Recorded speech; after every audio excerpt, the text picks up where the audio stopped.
present the problem and challenges in two sections. Firstly, I will explain all the problems and challenges that are related to technical. The first one is difficulty in integration of the existing system. The various components of infrastructure may have different operating system, the data formats and languages, preventing connection via standard interface. The second point is the non-coherence and not unifying data structure. For a modular distributed system to be functional, the standard method of handling the flow of data between the application and the system to enforce consistency across the database is crucial. The third point is maintaining many systems and applications to support.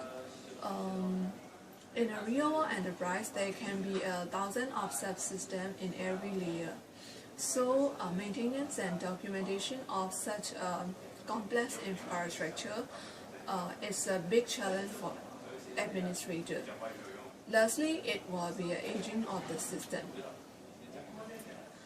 Replacing a legacy application with the application based on new technology is not always desirable. So both legacy and new technology may have a different architecture. So it may rise compatibility issue which lead to delay integration. Now I'm going to talk about the problems and challenges that are related with the organizational and project management.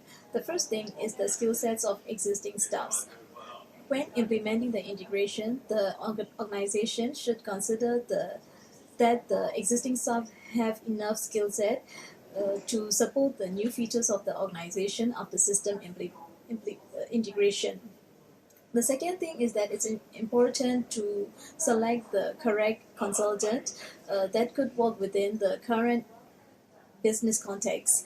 Otherwise, the unqualified consultant may push their solutions and redesign the whole workflow. The third thing is that from organizational point of view, IS integration involves changes in business process, realignment of the technology with goals. That's why the project team should spend considerable amount of time to understand the requirements of the business integration before doing the technology integration. The last thing is that the integration project may affect the different parts of the organization. Thus, high degrees of communication, coordination, and consensus across many diverse of stakeholder groups are necessary. Hi, we conclude 5 key points from the case study.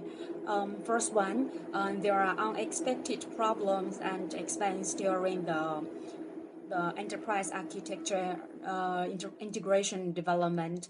As you know from the case, the project timeline extended to 20 months from the initial 12 months, and also the project budget was exceeded by almost 50%. Second point is that the enterprise architecture integration generally benefited the organization with lower daily cost and higher level of service because the real-time communication between different systems cut down a lot of manual work to flow data from one system to another and reduced a lot of mistakes.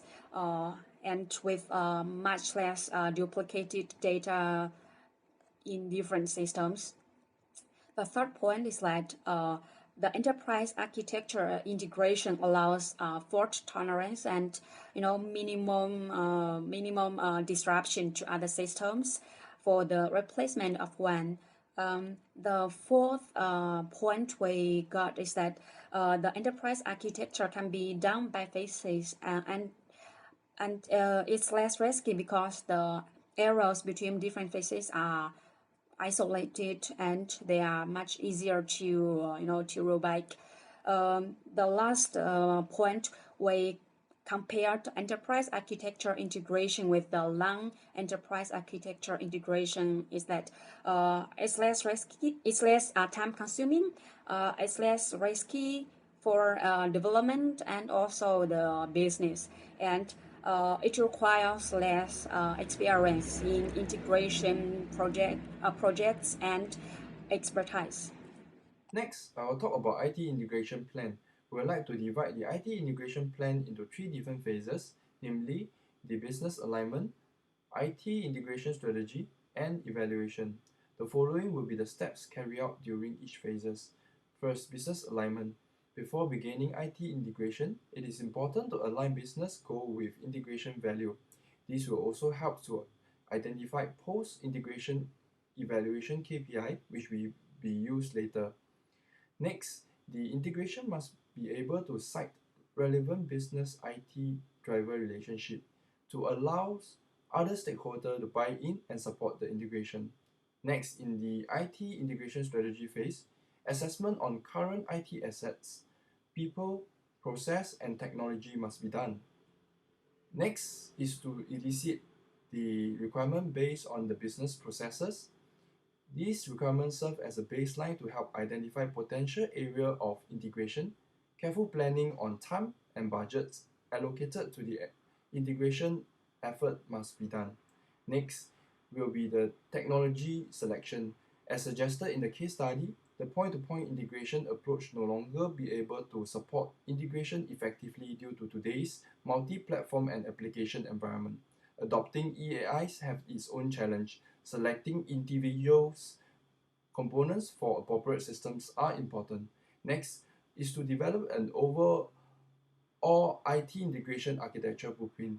This will allow future integration to be more scalable and maintainable. Examples of building blocks are applications, data, APIs, security protocols, and infrastructure services.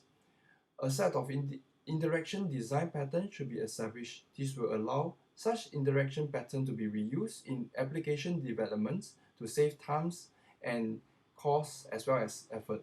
The last part of the phase 2 is the actual implementation. Unit testing must be completed before the implementation. In order not to interrupt the current business operation, implementation should be controlled and in phases. Okay, I'll be talking on the last part of IT evaluation of the system in place. Okay, any system, right, after you use it for a long time, you need to evaluate it to see whether it still meets your current or future expansion needs. Okay, so normally in such cases, we might hire an external consultant to come in to review our existing operation and the system in place to determine whether it is still current for our business context. Such consultant may come in and do a gap analysis and determine what is the current processes in place, people or system in place, so what we call the as-is phrase, and perhaps propose a more optimized way or revamp our operation to fit in the current business context or the ideal situation where our system or operation should be, or what we call the to be phrase. Okay, as with all complex IT system, with the complexity of more system coming in, the maintenance of IT budget will tend to go up over the years. Okay, so with a lot of offerings such as cloud services, virtualization, cost optimization is very important. We also need to evaluate and the system against its current KPI. So in conclusion, in reference to the previous case study, if we are going to measure the current system based on service delivery, it's a complete failure because it fails the timeline by around 1 year plus. If we are going to measure it context against the budget metric, it is a failure as well because it went over budget. But if we are going to measure it against availability, we can consider it a success because business operation is not disrupted, and in the long run, wherever a legacy system or key person left, to revamp the system is especially hard. But once this is clear, subsequent maintenance and revamp will be much easier for all of us. With that, we conclude our presentation. Thank you.